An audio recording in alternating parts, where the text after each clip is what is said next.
Okay, we're going to focus on adding a new feature into our application now, and this is going to be the likes feature. We want to give the users the ability to like each other.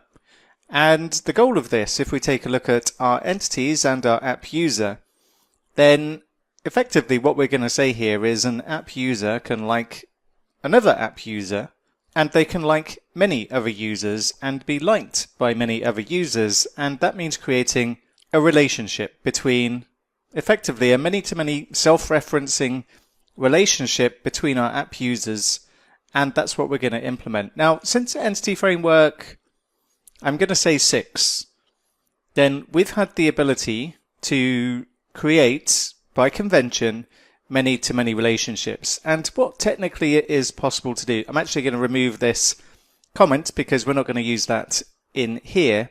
But technically, we could use conventions to create this. And I could say that I'm going to have a list of app user and call it, let's say, liked by, as in who likes this user. Or let's be more specific and say liked by other users. We could be more specific, I guess, there, but I'm just going to go for liked by users as an example. And then to get around the null reference types, we'll just set this to an empty array initially. And then we could create another one below. And we could say liked users, as in who does the current user like? And that's also going to be a list of users. And with just these 2 lines of code, we could create a new migration and get Entity Framework to create the table schema.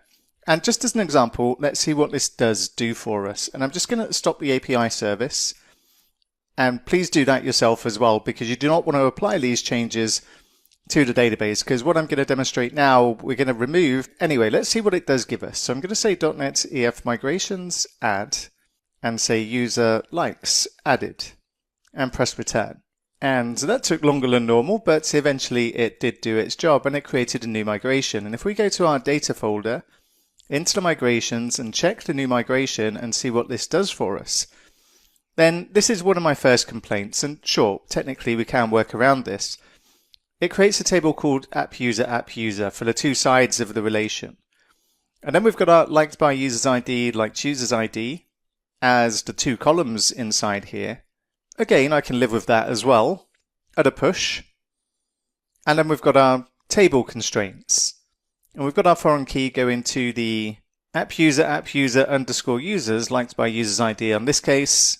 And then we have the one for the liked users.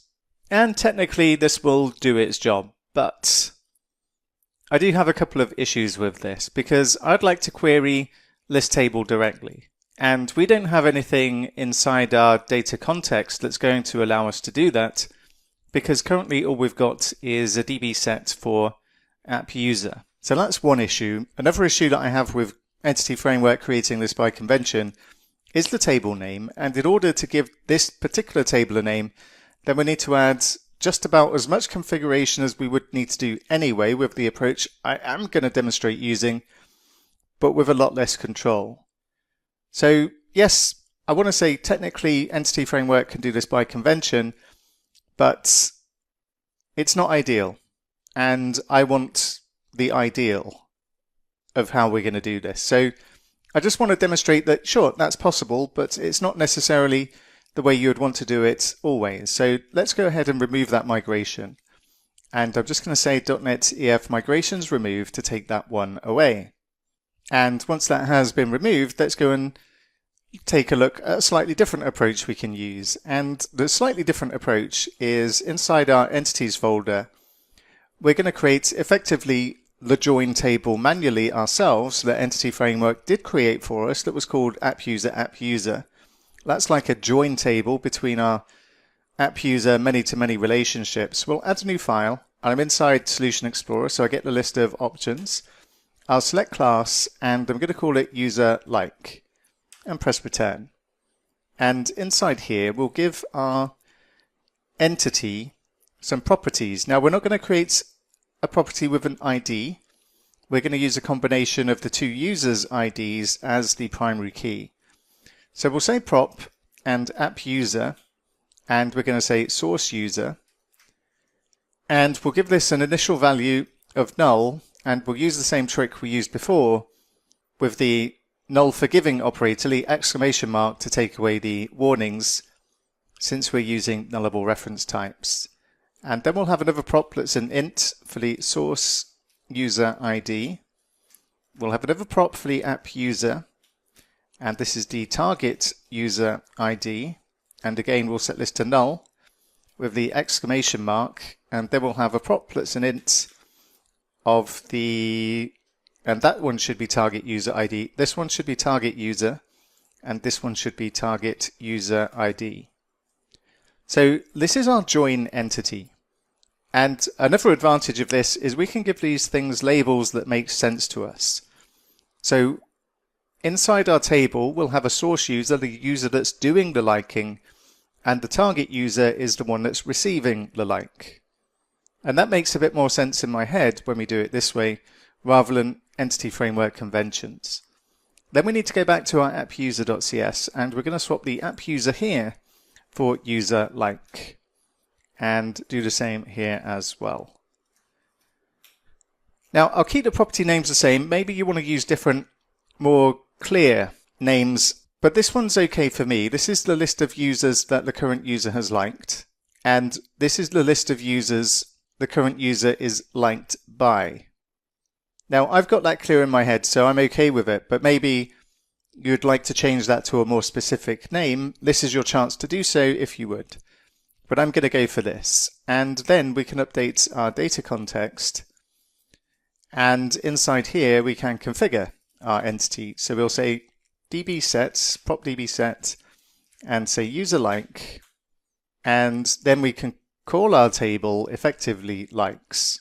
Now, because this is a relationship that we're configuring for Entity Framework, rather than Entity Framework configuring it for us, we'll also give this some configuration. We need to tell Entity Framework what to use as the primary key. And then we'll also tell it about the individual configuration as well.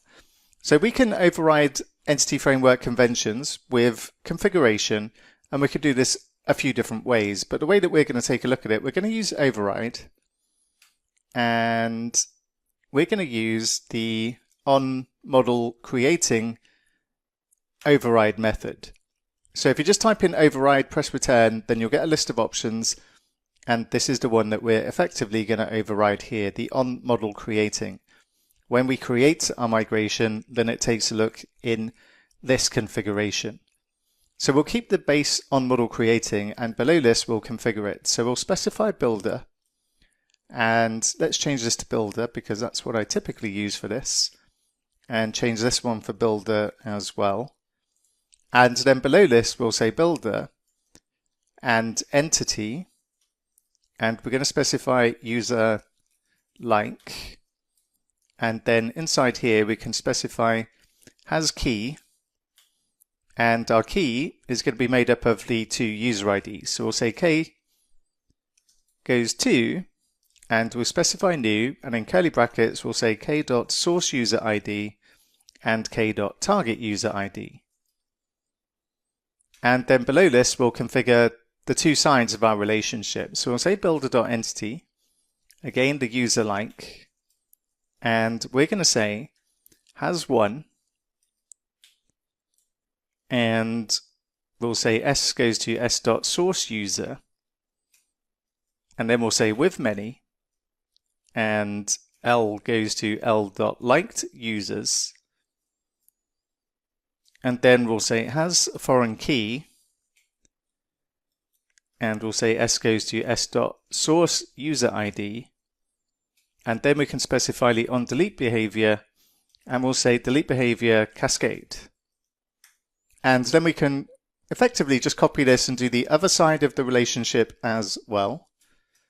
So we'll paste that in. We're still targeting the user like as the entity, and the has one is going to be the target user this time, and instead of liked users it's going to be liked by users, and then the has foreign key is going to be the target user ID, and the delete behavior remains as cascade. There's one exception to this. If you're using SQL Server, then you'll probably get an error. If you use cascade in both sides of the relationship, SQL Server doesn't like it, and you would have to use no action on SQL Server instead. We're not using SQL Server. It's the only database, I believe, that has that complaint. We're using SQLite for now and Postgres later. In this case, this is fine. So now we can go ahead and create our migration. So I'll just copy the command that we used earlier for adding the user likes, and I'll press return and see what happens. And that completed successfully. So let's just go and check our new migration. Inside the data folder, inside migrations, we've got our new migration, and this should be creating the database tables just how I want them to be created. We've got our table with the source user ID, the target user ID, and then we've got our foreign keys, and we've got the referential action cascade for both of these as well. Perfect. And now we can go ahead and run our application. So I'll specify .NET watch and press return and see what happens. And that looks good. So let's just do a final confirmation. And I'm just going to open up the command palette and say SQLite open database, select the database, and go into the Explorer view and open up SQLite Explorer. And we just want to make sure we've got our new table with the two columns, the source user ID and the target user ID. Excellent. And in the next lesson, we'll create a repository for our new entity.